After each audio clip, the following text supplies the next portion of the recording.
Our final region predictions for the West. Let's get straight into it because the national champion is coming out of this region. Let's go. Arizona versus LIU. Shout out to the Sharks, but Arizona gets this one done. Villanova versus Utah State. This is a coin flip. Utah State is the early favorite in Vegas and on ESPN. I do think the Mountain West Conference gets this team into the second round. Shout out the Aggies. Shout out the Mountain West. Wisconsin versus High Point. Look, this is a tough game to pick because there are 12-5 upsets. If you're looking for value, honestly, take High Point in this one. I do like what Wisconsin did in the Big Ten tournament, though, but Wisconsin can lose to not bad teams, but lower level teams, but they perform really well against good teams. It's a tough one to take. I'm going to take the Badgers because of what they did in the Big Ten tournament and what I saw out of Austin Rapp and obviously the two guards that they have in Wisconsin. So take them, but if you do want to go a 12-5 upset, this could be the one to take. Arkansas versus Hawaii. I think this one's really simple. Hogs win this one. BYU versus either playing team. BYU has been absolutely decimated by injuries, but I really like this draw for them out of the 6th seed. As a Carolina fan, this is where I would have wanted to be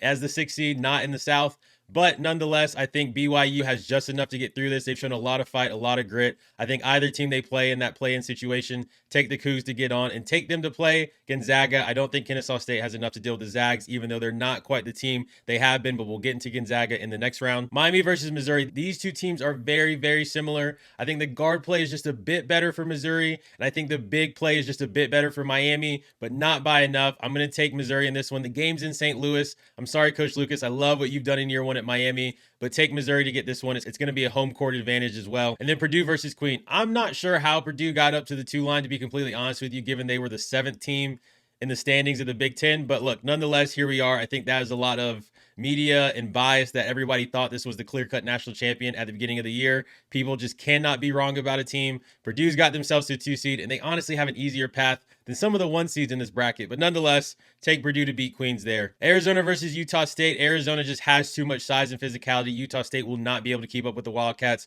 Take Arizona pretty easily in that one. Wisconsin versus Arkansas. I think this is probably going to come down to Darius Acuff being the best player on the court. And in that situation, when the teams are tight and they're built differently, Wisconsin much deeper than what Arkansas can go. Arkansas very, very athletic. I think Trevin Brazile is going to be able to deal with Rapp and anybody else they try to throw on him in the perimeter. I don't think Wisconsin has anybody that's going to be able to guard Acuff. I think Acuff could have a really big generational type game. This is the bracket for generational run from freshmen. So take Acuff and Arkansas to get to the Sweet 16 here. BYU versus Gonzaga. I really like Gonzaga to potentially be a Final Four team at the beginning of the season, but injuries to Braden Smith, I think, has derailed what this team could be. If they could go Braden Smith, Graham Ike, and Tyon Grant Foster, I think they really would have a chance to make a run to the Final Four. I think without Braden, even if he does play, there's been some possible sentiment that he could make a return in March. Dropping him into this team this late in the season, I think BYU has just enough to make it tough. I don't know if Grant Foster can really guard AJ DeBonsta, so I'm going to go with AJ, another freshman getting their team into the Sweet 16. Missouri versus Purdue. I think, again, Purdue is just too big. They've got too much. They've got the guard play. They got the height advantage over Missouri, so take Purdue to win that one. Arizona versus Arkansas. I think Arkansas starting 5 can keep up with Arizona's starting 5, but only just for a little bit.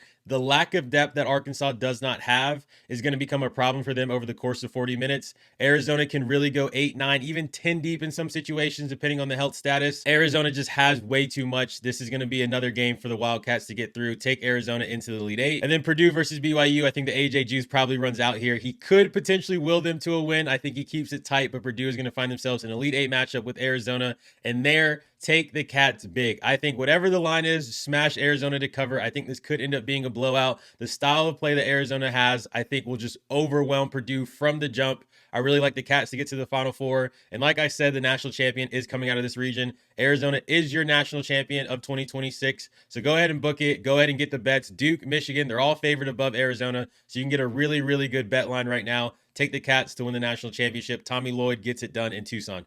Guys, please hit like on the video, hit subscribe to your name in the portal, and we'll see you guys on the next one.